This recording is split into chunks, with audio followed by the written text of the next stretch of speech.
The Half-Life universe is full of tragedy and body horror. We have the mutilation of the once innocent and sentient creatures captured by the Combine and indoctrinated into their universal army, the dropship, Hunter, Strider, and so on. We also have the consensual biological modification of humanity in the Civil Protection. These ultimately act as the antagonists of this brutal world. But in the development of Half-Life 2, there were many creatures cut from the game, either because Valve could not find a way to put them in, or they were unable to create them in the way they deserved.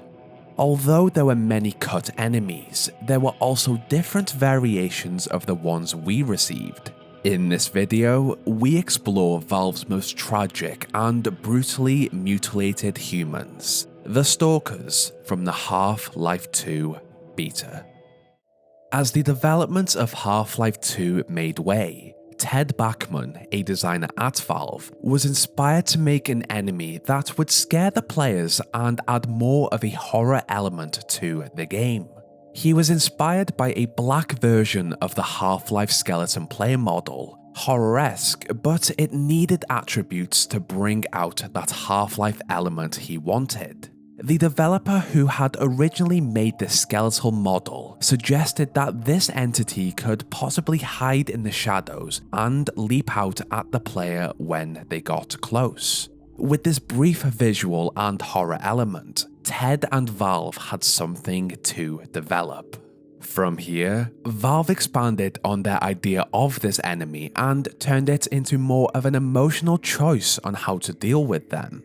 They worked on the Stalkers and made them crouch down in the dark and follow the players around, which is where their name came from, Stalkers.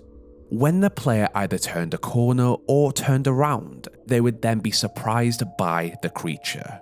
The emotional aspect of this was what the creatures were and how they became this way.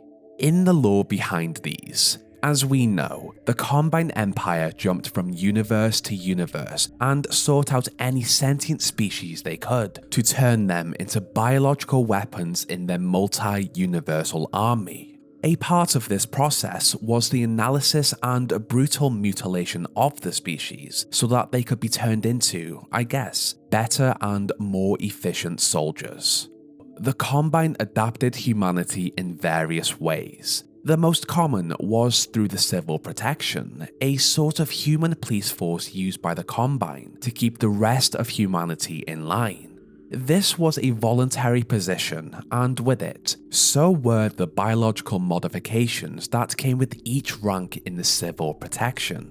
The Stalker process was involuntary and reserved for Resistance members and those generally deemed enemies to the Combine. After capture, the Resistance members were taken to a Combine stronghold. The most commonly known was Nova Prospect, but there may have been others across the wasteland. After arrival, these poor humans were restrained, muzzled, and collared with some sort of barbaric metal. This was also one of the first design choices for the Stalker, as seen here in this concept art, still recognizable as human and clearly in a lot of pain. This is where it gets brutal. These captured humans were resistant in nature as they openly fought against a much stronger force. To counter this, the Combine implemented methods to break them down to make this transformation smoother, almost like a product on a production line at a factory. During this process, the prisoners' hands were severed to reduce the risk of an attempt to escape. Although their hands were gone, they could still run, so the Combine moved on to the next stage. This physical transformation reduced the number of Resistance members, but they needed to actually make these creations useful and productive in their army and workforce. To do this, they began the process of mental conditioning and continued it throughout the physical transformation so that they would be compliant and serve their keepers as slave laborers. The Keeper title was given to the owner or handler of the Stalker. With their mental conditioning underway, The humans were then hobbled to stop them from running, and this would have had a huge psychological effect on the subject. There was no way of escape. This was now an unavoidable fate. Eventually, their lower legs were removed entirely. Having analysed the human body and learned the bare minimum of what it needed to actually function, the Combine took out all of the Stalker's unnecessary organs and then put them on a saline solution to keep the body running. This procedure was essentially performed to make them easier to maintain. This saline solution, in turn, led their bodies to deteriorate to the point where they turned into a mere skeletal frame with a layer of yellow skin. This was almost in line with Ted Bachman's view of what he wanted the Stalkers to look like. At this point, the mental conditioning, if successful, would have removed the last sense of humanity in these poor humans. Essentially, they had become mindless husks conditioned to follow only the orders of the Combine. Towards the end of this barbaric mutilation, and now ready to serve the Combine, braces were fixed to the stumps of where their lower legs had once been to allow them to walk again. This was likely extremely painful, but at this point, for their sake, hopefully their mental conditioning had somehow allowed them to ignore pain. For ease of control and handling by their keepers, the Combine placed a girder on their heads with 5 holes in front of each eye for them to see. They were also able to use their muzzles to lap up fluids like an animal. These human resistance members had turned into something less than human, a fate worse than death. Unfortunately, their plight was not over yet. Under the control of the Combine, these creatures were sent out into the wasteland with orders from their keepers. This is where their stalking element came in. They would creep around in the shadows, stalk, and then lunge at those that opposed the Combine. As the player, we would have encountered these frequently.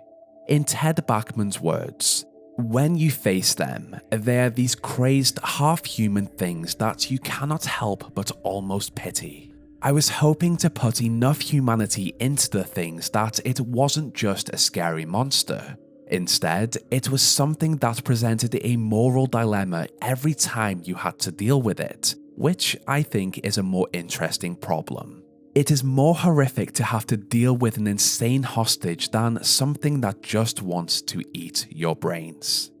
Although it is not noted on the concept art or development documents I could find, these Stalkers also had the ability to emit powerful beams of energy from their eyes. From this concept art, we can also see that the Combine attached equipment and weaponry to their arms so that they could fulfill their orders. We all know of the Half-Life 2 leak. It portrayed a vastly different version of the game we eventually received. The locations and creatures had a more dystopian and darker feel. For the most part, I prefer the retail version of Half-Life, but there were elements that I feel we missed out on. One of which was the cremator. I wish we had received that. At least we had a sort of Easter egg with its head in a jar in Eli's lab. Anyway, in this leak, the Stalkers were to be encountered throughout most of the game, found frequently in the Cut Air Exchange level and on the Borealis, which in the beta was not this mysterious ship built by Aperture Science that had immense technology on it. It was just a normal ship that transported goods. One of these goods were the Stalkers, which was stored in hanging cages. They also helped Elena Mossman in the operation of her secret resistance base, Kraken Base. Elena Mossman was the original version of Judith Mossman. From what I can tell, they had a similar storyline. For enemies so well designed and apparently implemented pretty well into the game, what happened to them? Although Valve had a brilliant vision for the Stalkers, they found that these creatures were not fun to work with. Valve did create various gameplay puzzles for the players to solve using them. An example is using the Stalkers to cut through sheets of metal with their laser beams. But even these were considered boring tasks to perform. Valve determined that the majority of the sequences that involved the Stalkers appeared scripted and stagey, so unfortunately, they were taken out of the game, redesigned and reintroduced to have a different role in the story of Half-Life. With the release of Half-Life 2 after the leak, players obviously noted the huge difference between the games. Half-Life 2 was still a dark game, but it was a lighter tone than the beta. We also had to wait until the end of Half-Life 2 and later in Half-Life 2 Episode 1 to discover what happened to the Stalkers. They follow a similar lore, but they have a huge visual difference. Looking at these side by side, the Stalkers in the retail version, although terrible, are pretty tame in comparison to the beta. The beta skin is literally stitched together to keep it on. Personally, the worst part about the beta Stalker is the belt around their spine. It is incredibly uncomfortable to look at. The retail version is more fleshed out. They have had a similar transformation in terms of losing their hands, lower legs, organs, reproductive system, and so on. But just look at the difference in hip bones. In the beta, we can see the bone. It's disgusting to look at. They also had a completely different function in the game. Instead of stalking the player, these Stalkers are shown to operate combine machinery in the Citadel to keep it running. They are just drones that operate machinery and they are extremely passive. Unless the player interacts with them, they will ignore you and just get on with their tasks, which begs the question, why are they still called Stalkers? I would like to think that maybe the Combine used them for stalking in other parts of the world. Maybe. This change in their functionality in Half-Life 2 also took away part of that emotional impact Ted wanted to portray with the creatures. Sure, the retail version of the Stalkers are still tragic, but as the player, we could just ignore them and move on without interaction. But in the beta, we were preyed upon by them and had to make that choice to put them out of their misery, completely aware of what they had once been. I named my first Stalker lore video A Fate Worse Than Death, and these still carry that name, but the beta Stalkers are something else, a truly terrifying existence. I understand why Valve changed the function of the Stalkers in terms of puzzle mechanics, but I still wish they had kept their original design. It's haunting and adds a more terrifying feel to the Half-Life universe. I also wish that they had kept that stalking element. They would have been great to encounter in Ravenholm, the canals of City 17, and maybe even in the halls of Nova Prospect as you work your way through the prison. Out of all of the creatures and changes Valve made from the beta, this is one I would have loved to have seen in the retail game. The Stalkers are absolutely one of the most iconic parts of the Half-Life series, and I cannot imagine the games without them. I like the Stalkers we received, but the beta version just, to me, is more appealing. Half-Life is dark enough, but the beta was something else. We have a shorter video this week. This is for two reasons. The first, I've had a ton of requests from you guys to cover the beta Stalkers, and there's not a ton of information to make a regular length video. And secondly, I am still recovering from making the timeline I posted last week. The Stalkers are absolutely one of the darkest parts of Half-Life, and after rereading through Half-Life 2 Raising the Bar, it was great to see just how brutal the original versions were. They're not real, but I feel for those guys.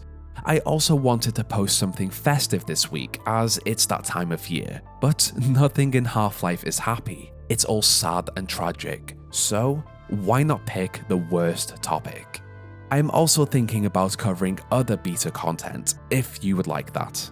If you've made it this far, thank you so much for watching, I do appreciate it.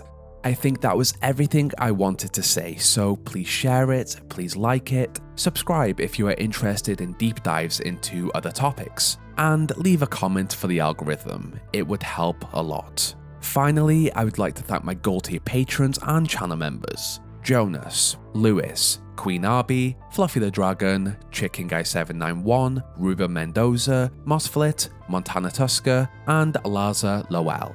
If you would like to help support the channel, then there is a link in the description to become a patron where I do my best to post behind the scenes content, early access to videos, and many other great features. And as always, thank you so much for the support. What did you think of this lore? Which version of the Stalker do you prefer? And would you like me to cover more beta content? Let me know in the comments below. This is where our story ends. Check back next week for a new one.